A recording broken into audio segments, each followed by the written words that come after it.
Hey, what is going on everyone? Today I actually have something really exciting. This is the Nintendo Switch Legend of Zelda Tears of the Kingdom Special Edition. And man, when I saw this thing, I was actually really hyped for it.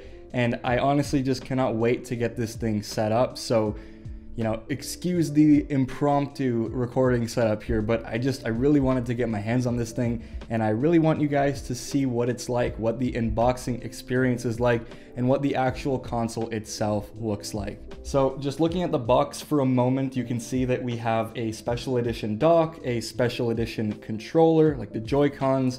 The actual Joy-Con holder itself isn't a special edition one, but I don't believe there's a special edition Switch that actually has one, so that's okay. And they don't actually show the console and what the console looks like on the box, but, oh, actually, there they do. You can see there's like kind of glyphs. It looks like a Sheikah slate.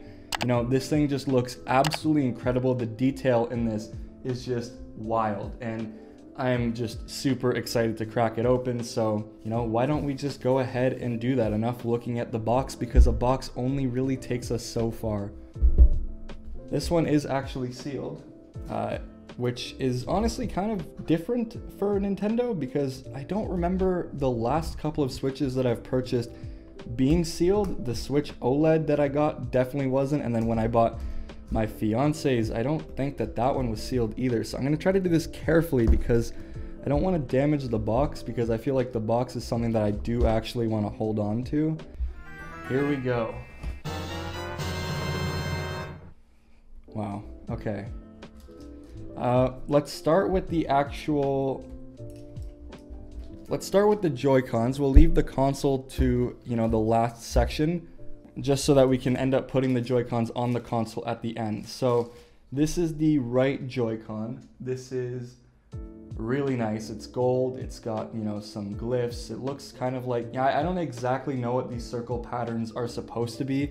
I just know that it reminds me of the Sheikah slate and like whatever. So I could be completely wrong, but it looks really nice. It's gold. It feels nice. It actually feels kind of different compared to some of the other Nintendo Switch Joy-Cons. Like, it's got more of a matte. It's almost like a mix between like a glossy and a matte finish, which is something that I really like, to be honest. And you can actually feel like this design was like kind of silk printed on or something. And you can actually feel that it's got that, like it's raised a little bit, which is kind of cool. And then the back, we just have basically a clean white back with another glyph. I don't exactly know what that means. I'm probably gonna get flamed for it, but yeah, the overall design of the Joy-Con, even these two buttons on the inside, are really, really nice. Let's hope this one doesn't have any drift, because that would be kind of annoying. The left one, instead of going white, they went green. So there you go. There's the left Joy-Con. Again, same kind of thing. It actually feels really nice. Another little emblem there. Same thing on the back. And that combination right there is really cool. Having that white and green with that gold accent, or the gold background, is really cool. And then just the plain white on the back. I think that these are probably the nicest Joy-Cons that Nintendo has actually released, even though they aren't released individually, like as of right now. But I don't think they will end up being, just because Nintendo, even with their special edition consoles, they don't release the special edition Joy-Cons. So one thing to note about this is that you don't get the game, obviously, because it's Nintendo, but you do get all the standard accessories. So we get the HDMI cable, we get the USB-C power brick, either for charging or for your dock. And then, of course, in here we have the controller, or at least the Joy-Con holder. This thing, nothing special about this. It's just a regular standard one, which is kind of a bummer. We'll see how they look in here. It is kind of a bummer that it's not like a special edition one, but at the end of the day, it doesn't really matter. Like, I don't use these anyway. I just use the Pro Controller when I'm sitting down, because I find that that's the best way to actually play the games. But yeah, this thing, it looks really nice, and man, that finish on it just feels really cool. I don't know if the finish is actually different, but just something about them, maybe just because they're so new, they just feel really good. And these, what's actually cool is that inside of the console you get these white toppers, I don't even know what you'd call these, but you slide them on. So this is for this one right here. You slide it on, and then it turns it into the full-on controller. But I don't think we've actually seen one that is white, which is kind of confusing, because if you're gonna go out of your way to make this white, why not just make this one white? But, oh well. I mean, that's Nintendo for you, I guess. One thing that I am really excited to get in and look at, though, is this dock. So, oh man. I want you guys to see it first, because I just got a peek of it, and it actually looks really cool. Ready? Oh, it just stuck in there a little bit. Wow. It's actually like really, I don't know if the camera is picking it up. I'm actually just using an iPhone to film this. I don't know if it's gonna pick it up and do it justice, but I guess I'll show it here. It's kind of like shimmering in the light a little bit, which is absolutely incredible. This is honestly really, really nice looking. So on the front, it actually is finished differently than the regular Switch dock. It's like almost like a glossier plastic actually, whereas the regular Switch dock has this material on the back. It's just kind of like a matte finish. But even here, the attention to detail, they've done these little glyphs, or, you know, made it look like a vine or like the Sheikah or whatever that is actually supposed to be. The dock, really, really cool. That thing is really nice. That'll look pretty cool beside the TV. So let's move on to the console, because this is the one that I'm really excited about. It's not out there. It's not super like gaudy, which I like, because at the end of the day, you know, if you want to use other Joy-Cons, you don't want to stick with something that is like too, what's the best way to put it? You don't want a special edition to be too special, like, if that makes any sense. I really like the 3DS that they do for Legend of Zelda, that they used to do at least, where it was like completely gold. But this is more of like, you know, you have multiple Joy-Cons, you have other controllers, other accessories, you kind of just want it to fit. I think doing a really good job like this on these Joy-Cons is really cool, but the console, they decided to do this instead, where it's just like, just these swirls. And I think this pattern is really cool, and I actually think it looks really nice, and you can feel it. They're bumpy, which is interesting.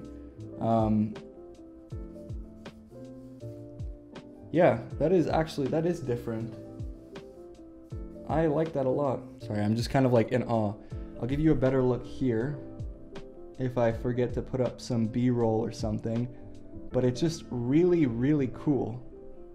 And then now here's the time to see it with the Joy-Cons attached. So we'll attach the right one, and then we'll do the left one, and damn. That looks cool. This is one really nice unit. I'm telling you, oh God. I'm telling you, this just like, it completes the whole look. It doesn't scream special edition, but it's like, it's just a very attractive looking console. Out of context, it's gonna sound really, really weird. Anyway, here is it with the dock. I'm gonna try to do it carefully because I don't have a screen protector on it right now. But that's what the whole thing looks like all in one. That is actually really nice. So I'll give you a better look at that. That just looks so cool. And yeah, of course, one of the first games that I'm going to be playing on this thing is going to be Tears of the Kingdom, because, you know, I actually haven't beat Breath of the Wild, but I've put an ungodly amount of time into that game, and I just feel like it's not going to get done by the time Breath of the Wild or Tears of the Kingdom is actually released, but I'm going to try to. I have, you know, 10 more days, I think, until Tears of the Kingdom comes out, so I'm going to try to give it my all and actually finish that game, because, damn, like, this thing just makes me super excited for Tears of the Kingdom. Like, this is just kind of a wild color combination, really cool special edition. I think they definitely saved one of the best for last, and this might actually be the last special edition Nintendo Switch, considering there is going to be a potential new Nintendo Switch come the holiday season or even early in 2024. So to go out with a bang like this thing is incredible. Yeah, so I'm gonna go ahead and do all of the setup on this and just enjoy it. So while I do that, you know, maybe I'll get around to editing this video sometime soon, but man, I am extremely excited to mess around with this thing. And let me know what you all think about this in the comments down below. If you want it, if you copped it, or if you're planning on picking it up, or if you just think it's cool or not, because this is probably, actually this is, I would say, my favorite Switch. Before this, it was the Splatoon one, which I never ended up getting because I never actually played Splatoon, but I think this is definitely worth it if you're actually someone that's into The Legend of Zelda or have at least played the games, because this is like a staple Nintendo franchise. This is a staple Nintendo franchise, and I think to go out like this is just absolutely insane. So anyways, thank you so much for watching this video. If you enjoyed it, please leave a like down below, subscribe for more content, and I'll see you all in the next one. Peace out.